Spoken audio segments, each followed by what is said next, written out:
In most cases, a sustained winning run is necessary to be eligible for a title opportunity in a major mixed martial arts promotion.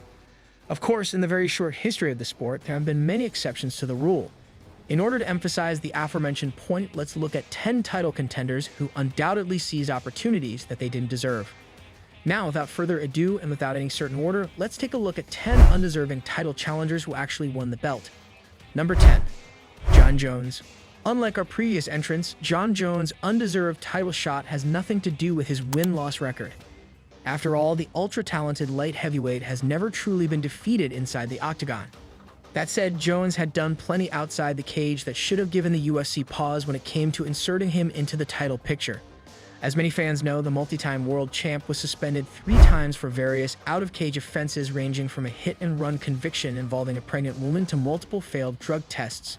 Yet each time Jones returned from suspension, he was immediately given a title shot, which isn't exactly the best message to send to the rest of the roster if you're the UFC. After returning from his 3rd suspension, Jones faced a man who had previously taken him to the limit, Alexander Gustafsson. The two would compete for the vacant light heavyweight title at UFC 232.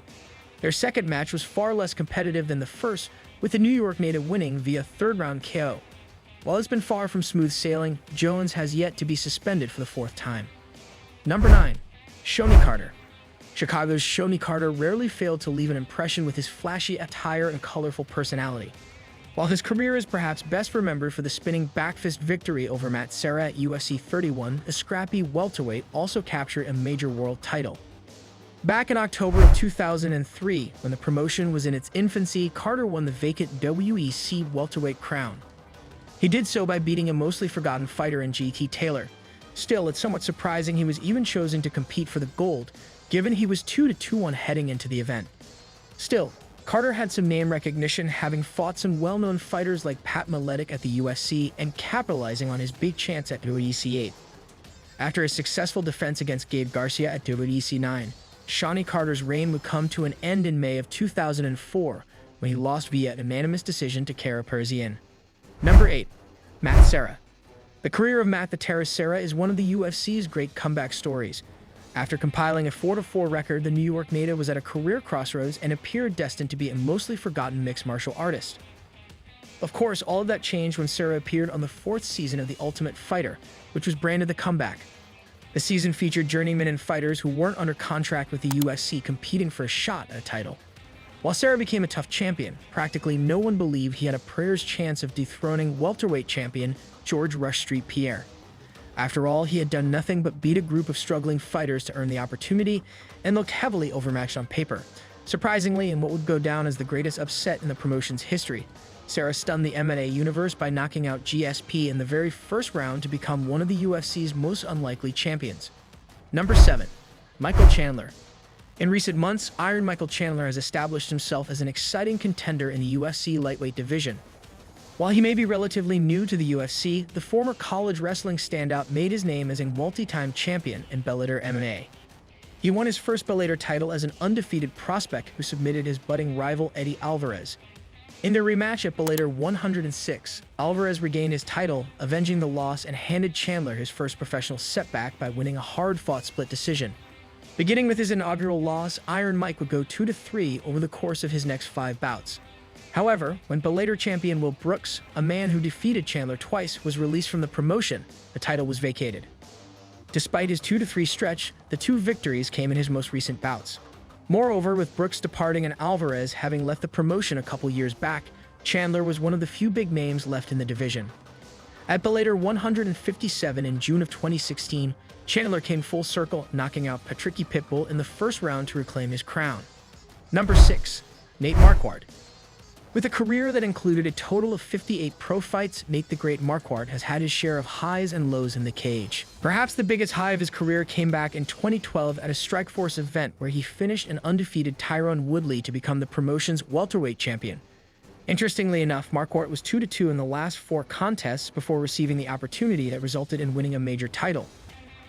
On top of that, he was also making his promotional debut and had no prior experience competing in Strikeforce prior to receiving the title shot. While he came up short in his UFC title eliminators, the Wyoming native managed to capture gold in his first Strikeforce event.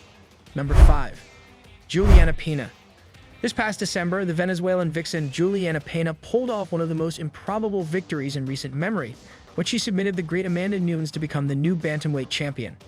That said, it's easy to forget that Pena was just 2-2 before facing the Lioness, which was a big part of the reason why oddsmakers gave her little chance of dethroning the Brazilian powerhouse. Still, although her recent win-loss record didn't exactly scream title shot, the vixen did an excellent job of talking trash to promote a potential fight with the champion. As such, she was able to get the shot in a relatively shallow UFC women's bantamweight division. For the most part, Pena's insistence that she was a nightmare matchup was dismissed as a combination of fight promotion and wishful thinking. As it turned out, the former Ultimate Fighter winner was quite prophetic. Number 4. Randy Couture. Randy the Natural Couture is a UFC Hall of Famer and one of the sport's all-time greats.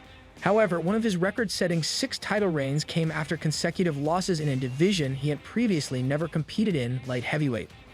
After back-to-back losses in heavyweight title fights with Josh Barnett and Rico Rodriguez, Couture decided to drop to light heavyweight. Despite being a divisional newcomer on a 2-fight skid, the Natural was immediately thrust into the title picture.